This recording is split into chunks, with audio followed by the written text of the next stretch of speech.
The sun had sunk low over Rustwood, Arizona, casting long amber shadows across the parched land. Behind the saloon, where men went to lose their pay and their pain, the air reeked of spilled whiskey and regret. Tied to a splintered fence post was Ruby Carter, barefoot, bruised, and caked in dust. Rope cut into her wrists, her skin raw and bleeding.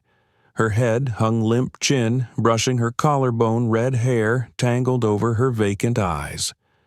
She didn't cry anymore. That had stopped days ago.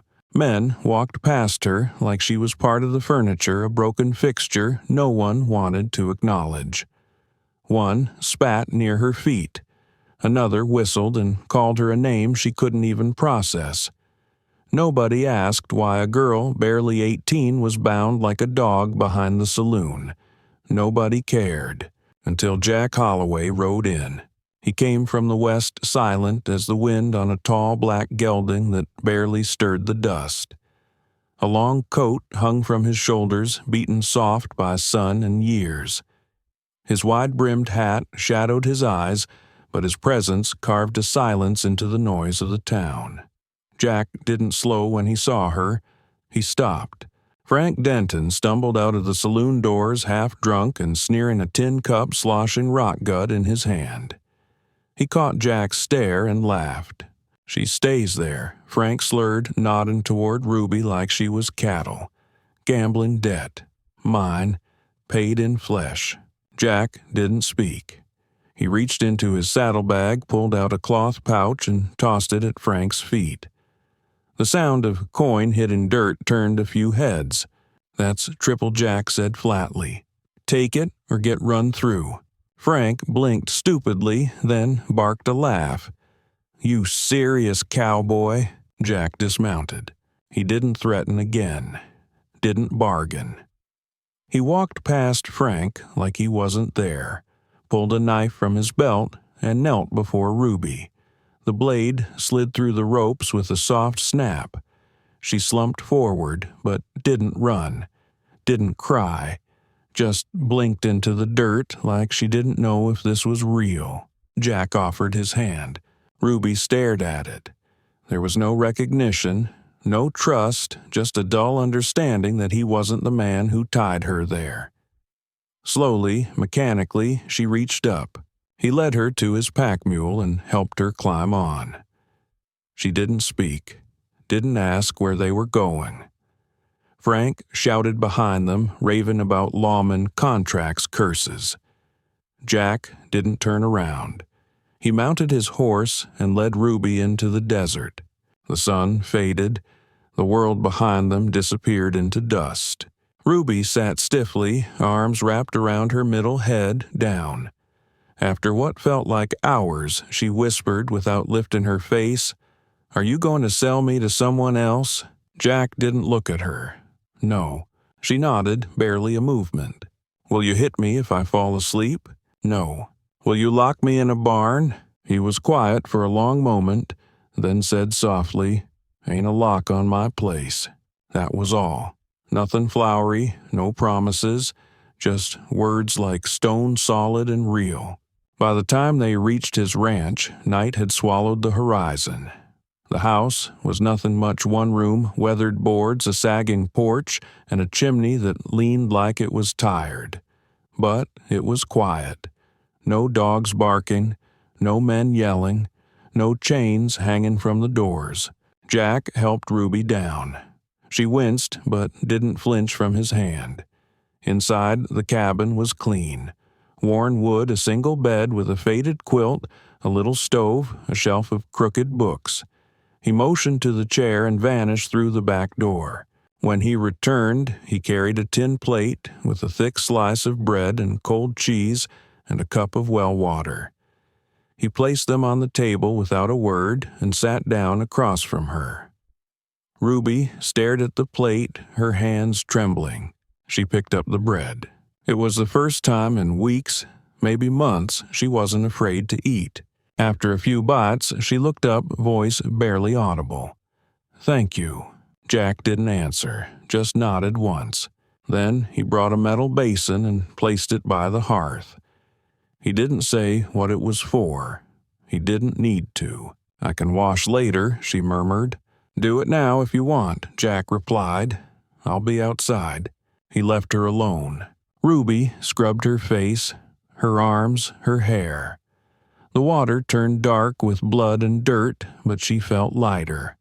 When she stepped from the corner, wrapped in one of Jack's old linen shirts, she found the fire dimmed low and Jack asleep on a cot near the window. His hat covered his eyes. He didn't move when she entered. She stood for a moment, unsure. "Where do I sleep?" He pointed toward the main bed. "That's yours. Ain't no one else here." Her voice cracked. "I don't want to be locked in." "There's not a single lock in this house," he said without opening his eyes. Ruby crawled into the bed, pulling the quilt around her like armor.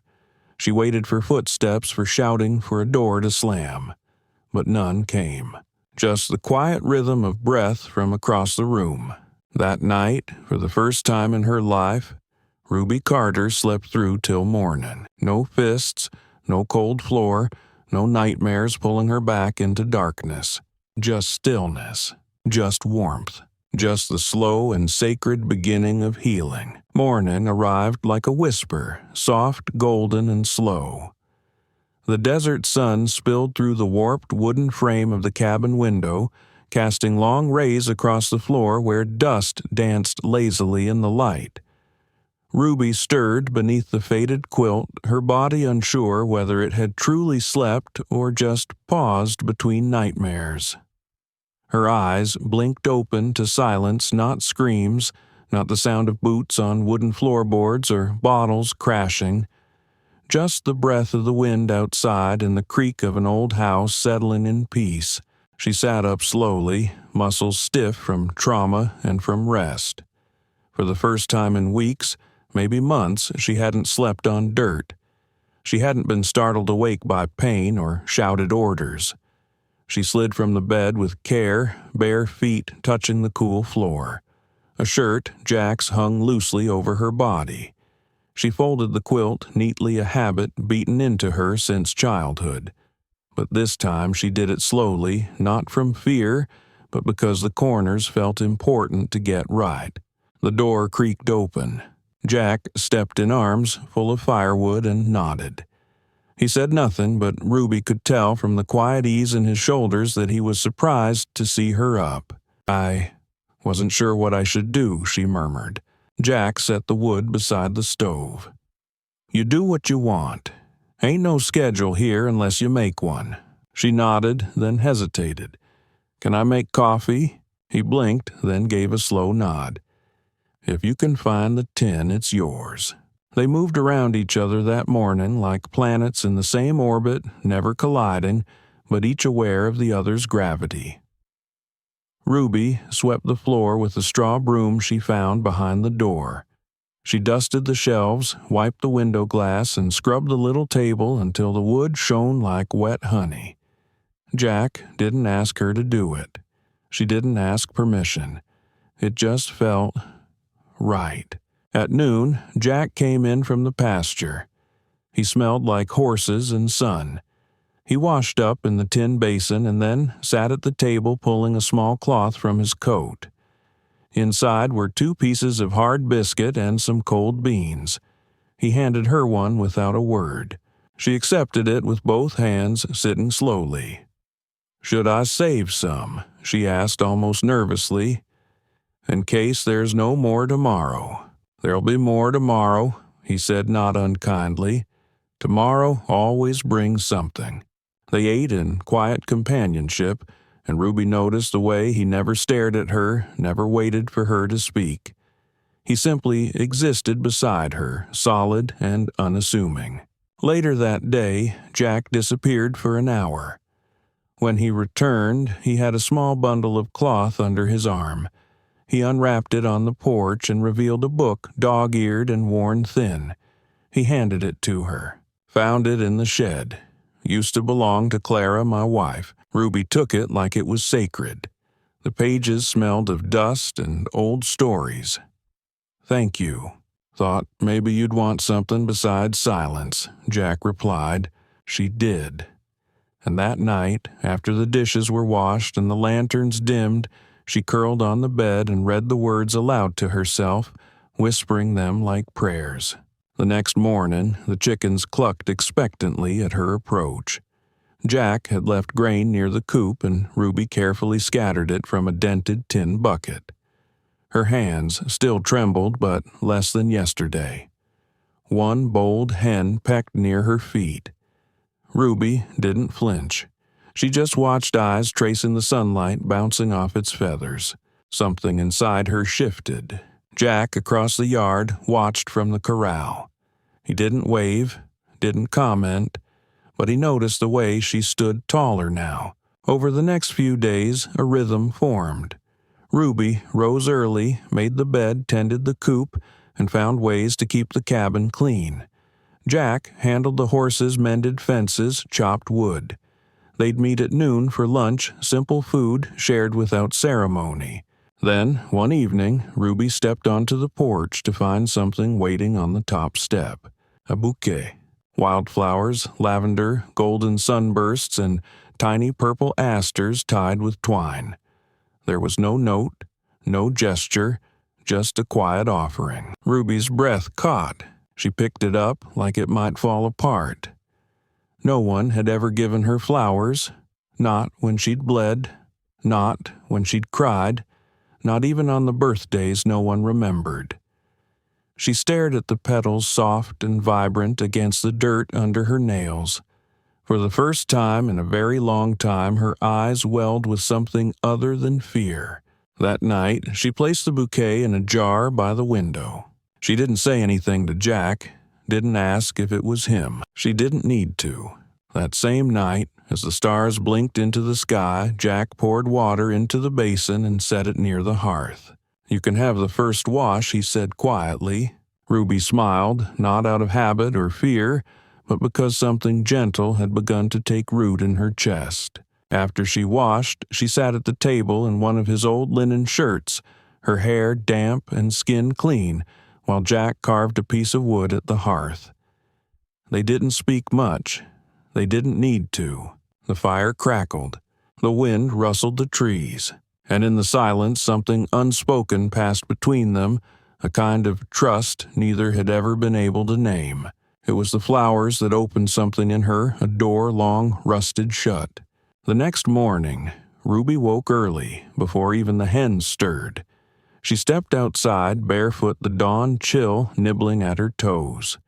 The bouquet still sat on the windowsill inside, a little wilted but radiant in its simplicity. She touched the petals gently, like they might shatter. There was a hush in the desert air, that deep silence only found just before the sun breaks free of the hills. Jack was already outside. She found him behind the barn, a place she hadn't yet dared to go. He didn't hear her approach. His back was turned, head bowed. Before him stood a crude wooden marker set in the earth, surrounded by a ring of sun-bleached stones. The name carved into it was worn by wind and time, but still legible. Clara Holloway. A sprig of dried lavender rested in the groove of the letters. Ruby stopped her breath, catching. She knew then, without being told, that Clara was the woman who once read the books stacked on Jack's shelf. The woman who had once kept the bed Ruby now slept in, warm with her presence. She stood quietly, not wanting to intrude, but Jack, still seated on a stump near the grave, spoke without turning. She liked wildflowers, too. Ruby stepped closer. Slowly, reverently, she knelt beside the marker and laid the small bouquet she had carried with her at its base. "I figured," she whispered. "Thank you for leaving them behind, for letting them find me." Jack didn't reply, but his silence held weight. Not the silence of dismissal, but of shared grief. A quiet acknowledgement that healing didn't come fast or loud. They stayed there for a while, shoulder to shoulder in stillness. Two people, both scarred by different ghosts, finding that perhaps the silence wasn't so empty after all. Later that day, back at the cabin, Ruby baked bread for the first time. Jack had brought her flour and dry yeast from the shed along with a cast-iron pan. She didn't know why she wanted to do it, only that the smell of rising dough felt like something new, like hope. Jack watched from the doorway, arms folded, not interfering. When she placed the warm loaf on the table between them, he nodded, once his version of a full-body smile. They ate quietly, the bread steaming as it was torn by hand. "You ever miss her?" Ruby asked softly, tearing off a piece. Jack looked up. His eyes were tired but clear. "Every damn day." She chewed slowly. "I think she'd like what you've done here. You kept it clean. You kept it kind." Jack shrugged. Didn't know what else to do. Ruby reached across the table, her fingers brushing the back of his hand. "You didn't have to take me in, you know. I didn't do it for charity," he said. "Did it 'cause it was right." That night, Ruby couldn't sleep. Not because of fear this time, but because something inside her was beginning to stir. She sat up in bed watching the firelight flicker along the walls. Jack lay across the room on his cot, his breathing slow and steady. She whispered into the dim glow, not expecting an answer. "What if I'm too broken?" Jack didn't move, but his voice cut through the silence steady and low. "A thing can break and still be useful. Still be strong."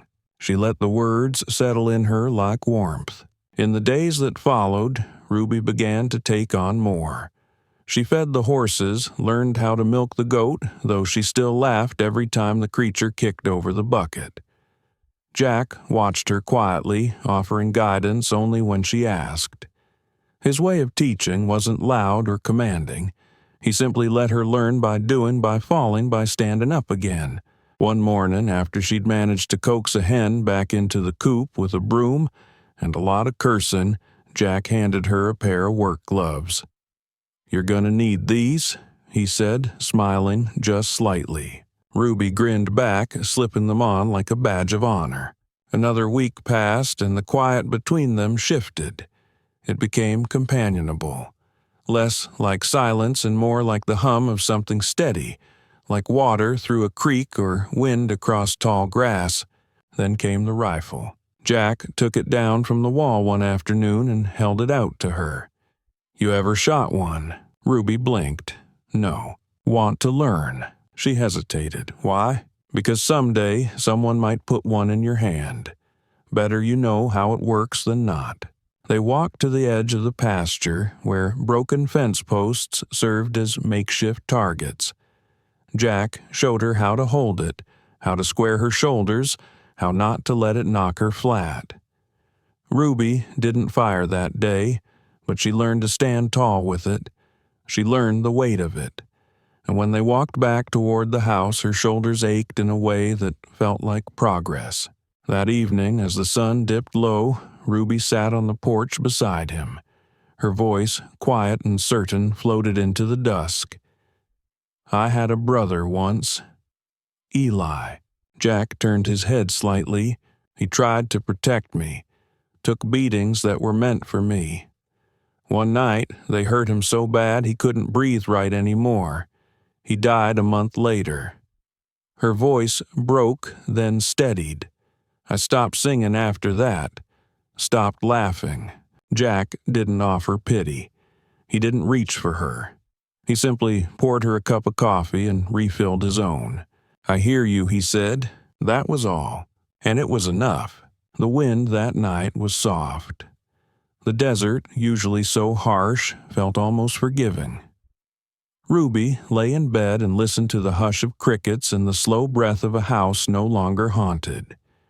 She reached over and touched the windowsill where the flowers still sat, now dry and papery, but no less beautiful. For the first time in her life, she whispered to the dark, "I think I might stay." It began with a distant dust cloud. Jack spotted it while mending the pasture gate. He leaned on the fence rail, one hand near the hatchet, dangling from a post, the other shielding his eyes from the glare. The riders were still too far to make out, but something in their posture even at that distance made his stomach turn. Ruby was in the barn, feeding the hens. She was humming soft aimless the way someone does when they feel safe. Jack didn't call out. He didn't need to. She looked up, saw his face, and froze. The humming stopped. By the time the horses reached the edge of the yard, Ruby had vanished into the shadows of the barn. Jack stayed where he was, arms crossed, boots planted like roots. The men dismounted. One was broad with a split lip and eyes that hadn't forgiven being embarrassed. The other was dressed like power-dark coat, polished boots, and a face that looked too clean for desert travel. "Nice place," the big one said, spitting into the dirt.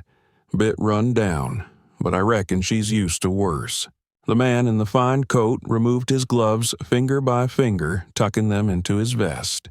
"Mr. Holloway, I presume. I am Edwin Claiborne.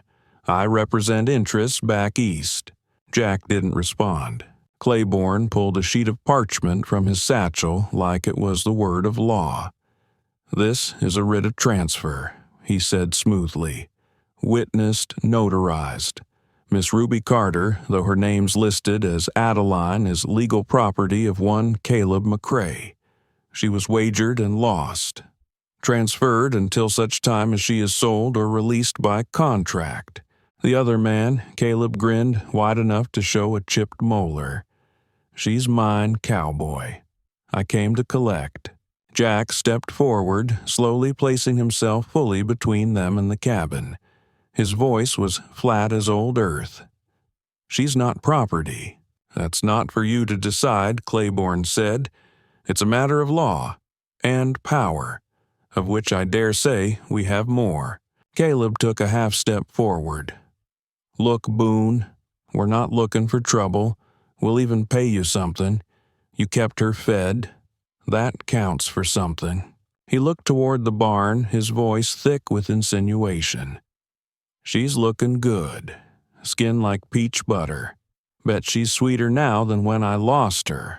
Jack didn't flinch. He didn't raise his voice. He simply said, "You've got 3 seconds to get off my land." Claiborne arched a brow, amused. "No need for rashness, Mr. Holloway. We're giving you a chance to walk away richer." Jack's jaw tensed. "Walk away," he said again, "or don't walk at all." The silence was sudden and thick. Claiborne's face hardened. He gave a subtle nod to Caleb, and the two men backed toward their horses. "This isn't over," Caleb growled. "Ain't no law says she's yours." Jack didn't answer. He watched them mount up, watched the dust spiral behind their retreating forms like smoke from a fire not yet put out. Ruby stepped from the barn only after they disappeared from view. Her face was pale. "They'll come back," she whispered. "I know they will. They had papers. The sheriff, he could side with them." Jack turned to her, calm but sharp as steel. "Let them come," he said. "You're not going back." That night, neither of them slept. Jack cleaned his rifle with methodical care, placing it by the door, not as a threat, but as a promise. Ruby sat at the window, wrapped in the old quilt, watching the horizon. Her heart beat hard in her chest, but it was no longer the frantic thud of prey. It was something stronger now, like thunder building before a storm. Around midnight, the wind shifted. The night darkened, no stars, no moon, just the kind of black that made your skin crawl. Then came the sound of hooves. 3 riders, no lanterns, no mercy. Jack stood slowly lifting the rifle. He turned his head just once. "Ruby, back door, lock it." She moved without hesitation. The men dismounted like they owned the dirt they stood on. Caleb in front, still smirking. Behind him, Claiborne, less refined, now his coat dusty, his face drawn tight. The third man was unknown, tall, wiry with dead eyes and a rifle across his back. "You've had your warning," Caleb said, spreading his arms. One last chance, Holloway. Jack stepped off the porch. His rifle stayed pointed down, but his eyes didn't blink. I already gave mine. Claiborne snarled, "The girl is ours. Now there's a price for your defiance." The third man raised his weapon. Jack fired first. The shot whistled wide, intentional. It cracked. The stillness made the horses skitter and threw the balance. Caleb rushed, swinging a rusted iron bar. Jack blocked with the rifle stock the collision, sending a shock through both men. Claiborne lunged with a pistol. Jack ducked, slammed his shoulder into the old man's ribs, sending him sprawling. The stranger tackled Jack from behind, and they went down, hard fists and dust flying.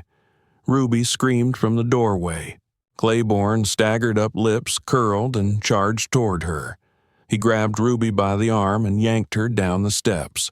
She kicked and clawed, but he slapped her across the face, knocking her to her knees. "You'll learn not to disobey," he hissed. Jack saw it. Something inside him broke.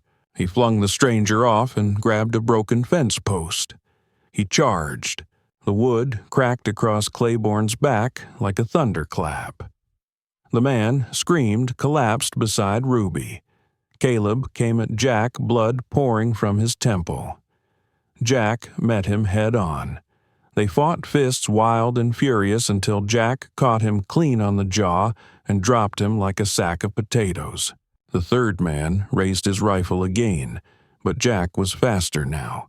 He swung the fence post like an axe, knocking the weapon skyward, then slammed his fist into the man's throat. He collapsed, gasping in the dirt. Claiborne tried to crawl toward his horse. Jack stood over him, panting, bleeding from his brow. "She's not yours," he said. "Not mine either. But she sure as hell ain't property." The men slithered off like wounded dogs. They didn't speak. They didn't threaten again. They just mounted their horses with shaken limbs and disappeared into the night. The yard fell silent. Ruby was curled at the foot of the porch, her lips split, her face bruised. Jack dropped the post and knelt beside her, lifting her gently. She didn't resist. She leaned into him, trembling. Inside, he cleaned her wounds. She flinched, but didn't pull away. They sat across from each other at the small table, the firelight casting their shadows across the walls. "I thought I'd forgotten how to hurt," Ruby whispered.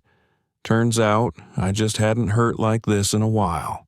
Jack reached across the table and touched her hand, calloused fingers gentle. "You're stronger than any man I've ever met." Her eyes welled, but she didn't cry. "When I thought everything inside me was gone, you came along." They didn't kiss. They didn't say anything more. But he held her hand like it mattered, and she let him. For now, that was enough. The dust had barely settled when the neighbors came. Not long after the fight, the clatter of wagon wheels creaked up the old trail leading to Jack's homestead. Jack stood on the porch, one arm in a rough sling, the other resting near his rifle, uncertain whether this was more trouble or something else entirely. But it wasn't more enemies. It was May Brenner, a woman in her 60s with a spine as straight as a fence post and a sharp glint in her eyes. She handed over a bundle of warm bread wrapped in cloth and gave Ruby a long assessing look before nodding, once respectful. Behind her came Eli Parsons, quiet as ever, unloading planks of rough-cut lumber from his cart without a word.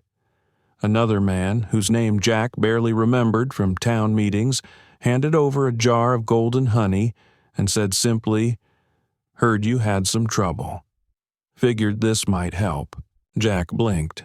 "Why?" May just shrugged. "Because it's right. And maybe, just maybe, because you finally gave those bastards what they deserved." Jack didn't have a reply for that. He nodded, slow and grateful. Ruby stood in the doorway, her face still bruised but her eyes wide with surprise. She watched the quiet parade of supplies and silent support as though witnessing something sacred. These weren't people who gave out sympathy easily. They were frontier folk, hard-living, tight-lipped, rarely involved. But here they were stacking crates, patching boards, leaving baskets of eggs and bundles of cloth. By mid-afternoon, the porch was full of offerings, wood food, fresh linens, nails, rope. Jack accepted them with the quiet dignity he was known for, while Ruby moved among them with her arms full, walking taller than she had before. Something in her gait had shifted, less timid, more grounded. She was learning how it felt to belong. Peace lasted 3 days. On the 4th morning, the sound of hooves once again shattered the stillness. Jack stepped outside this time without the rifle. He wasn't afraid, but he was ready. 2 riders approached slowly, Caleb and Claiborne looking worse for wear. No backup this time, no hired gun lurking behind them, just pride that refused to stay buried. Caleb had a bandage wrapped tight around his jaw. The bruise beneath it was green and sickly. Claiborne's gray coat was buttoned tight despite the heat, as if trying to hold himself together. They dismounted stiffly and approached the porch with a swagger that rang hollow. Well now, Claiborne sneered, "Look at this. Domestic bliss. Isn't that sweet?" Jack didn't respond. But before he could step forward, Ruby did. She walked out of the doorway, chin high, hands calm at her sides. Her hair was tied back, her stance deliberate and unflinching. "You're not welcome here," she said clearly. Caleb scoffed, then winced at the pain in his jaw. "You still don't get it, girl." Claiborne stepped forward, slipping a folded document from his pocket like it was a dagger. "Your property," he said coldly, "signed and sealed. I've got the law." Ruby's hand moved fast, quicker than anyone expected. She slapped him across the face, open-palmed, loud and sharp as a whip crack. Claiborne reeled back, stunned. "I'm not afraid of you anymore," Ruby said, her voice steady and low. "You little," he started. "I'm not little," she cut in. "And I'm not yours." Jack came to stand beside her, hands empty, eyes calm. He didn't say a word. He didn't need to. The storm had already spoken. Claiborne looked between them. He saw it not just defiance, but something unmovable. Not fire, but stone. Caleb shifted uncomfortably beside him, his shoulders slumping just a little. "You think this is over?" Claiborne hissed, touching the welt rising on his cheek. Ruby didn't flinch. "It is if you walk away." A long, ugly pause stretched between them. Then Claiborne spat in the dirt and turned toward his horse. Caleb followed silently. They mounted up. Pride wounded the silence between them louder than any gunshot. As they rode off, Claiborne called over his shoulder, "You'll regret this. Mark my words." But neither Ruby nor Jack responded. They were already turning back toward the cabin. That evening, as the sun melted orange over the hills, Jack sat on the porch steps, rubbing the back of his neck. Ruby brought him a cup of coffee, then sat beside him, wrapping her hands around her own cup like it might anchor her to the moment.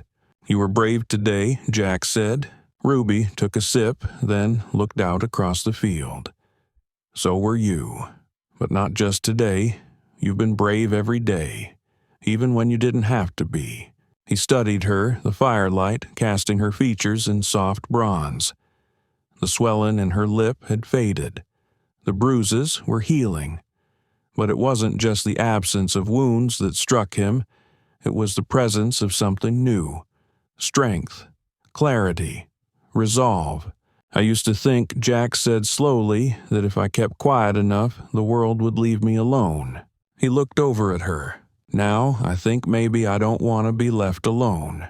Ruby smiled. Not shyly this time. Not like someone unsure of her place. Soft and sure. "Me neither," she said. They sat in silence after that. Not an empty silence, but one filled with something earned. The stars began to blink awake one by one. The land around them exhaled in the way only the desert can slow, wide, ancient. And Jack, for the first time in years, didn't feel like a man haunted by ghosts. He felt like a man who'd finally let someone in. Ruby didn't feel like a rescued girl anymore. She felt like someone who'd rescued herself. And the porch, quiet and warm under the starlight, felt less like a hiding place and more like home. The fire crackled softly in the hearth. Outside, crickets hummed into the night, the desert breathing in its slow, endless rhythm. Inside the cabin, Ruby sat at the kitchen table across from Jack. Their plates, nearly empty, the smell of roasted beans and cornbread lingering like comfort. The silence between them wasn't new, but now it held a different shape. It was no longer a shield. It was warmth. Ruby leaned back slightly, one hand wrapped around her tin cup fingers, tracing the rim.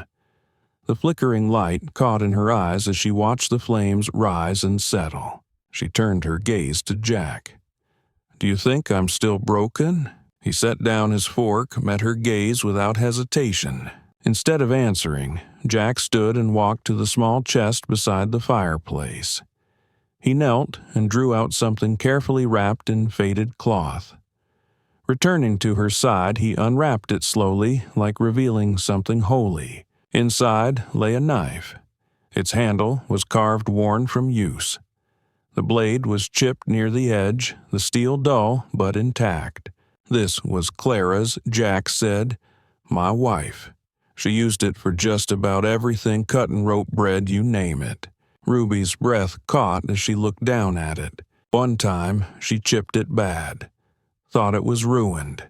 Got so mad she nearly threw it in the creek. He continued, a soft chuckle in his voice. "But I told her it wasn't about whether it was broken. It's what you do after you know it is." He placed the knife gently in her hands. "You're not ruined, Ruby. You're just reforged." She didn't cry. Not this time. Instead, she held the knife close, almost like a prayer, a quiet vow. Her hands didn't shake. She nodded once. "Thank you." Years passed like wind over prairie grass. The cabin changed shape, new timbers, mended walls, fresh glass in the windows. A garden bloomed beside the house, stubborn and sun-loving. Chickens clucked around a sturdy coop. Horses grazed beyond a fence Ruby had helped build post by post. And Ruby stayed. She learned to ride with ease. She read every book Jack brought from town. She argued with the wind and laughed with the goats. Her voice, once tentative, now rang out when she sang in the early morning light. And the townsfolk watched. Not with suspicion anymore, but with respect. One fall morning, Ruby returned to Rustwood for the first time since she'd left it barefoot and bruised. But now she wore boots dusted with honest work and carried a rifle strapped to her back. She walked into the mercantile and signed her name in the ledger. Lena Holloway. No one whispered about a lost girl anymore. They spoke of a woman who'd fought for her place in the world and carved it from the hard ground with her own hands. Outside the livery, Jack waited with the horse's hat in hand and a rare smile on his face. Ruby stepped down from her mount, the strength in her movements unmistakable. She looked at him with a fire that had never gone out. "Ready to go home?" he asked. She nodded, soft and sure. "Yeah, let's go home." They rode out of town, side by side, no longer rescuer and rescued. They were something different now. Partners in silence, co-authors of survival witnesses to each other's healing. Not in spite of the breaks, but because of them. That night, as the stars scattered across the sky like spilled salt, Lena sat by the hearth, the same tin cup warm in her hands. Jack carved quietly in the corner, turning a scrap of wood into something beautiful, without rushing. She looked around the cabin. Every piece of it told a story. Every shelf, every worn chair, every smoothed-out quilt. And for the first time, the stories didn't hurt to remember. "You know," she said, her voice low, "I used to think I'd never belong anywhere." Jack didn't answer immediately. just kept whittling the sound of blade on wood, steady and patient. "You do," he said finally. "You belong here, with me." She smiled. "I know." The fire cracked again. Outside, an owl called from the trees. Inside, the warmth stayed. And in that moment, Lena Holloway knew this wasn't just survival. It was life. Not every rescue comes with sirens. Not every hero wears a badge. Sometimes rescue is a man who doesn't say much but leaves the door unlocked. Sometimes it's a slice of bread, a basin of water, a porch that welcomes you back every time. Lena didn't need a savior. She needed someone who didn't look away. Jack didn't save her with words. He saved her by standing beside her, silent and steady, until she remembered how to stand on her own. And that's the truth we don't heal all at once. We mend slowly, through kindness, through love that's quiet, and through the brave choice to stay even when it's easier to run. So, if this story moved you, if it reminded you that even in the driest, harshest places, something soft can still grow, drop a comment below. Tell us your favorite moment. Share what resonated. And don't forget to subscribe to Whispers of the Wild West for more tales of strength, second chances, and slow-burning hope under the stars. Because out here, even the most broken hearts can find their way home. We'll see you on the next ride.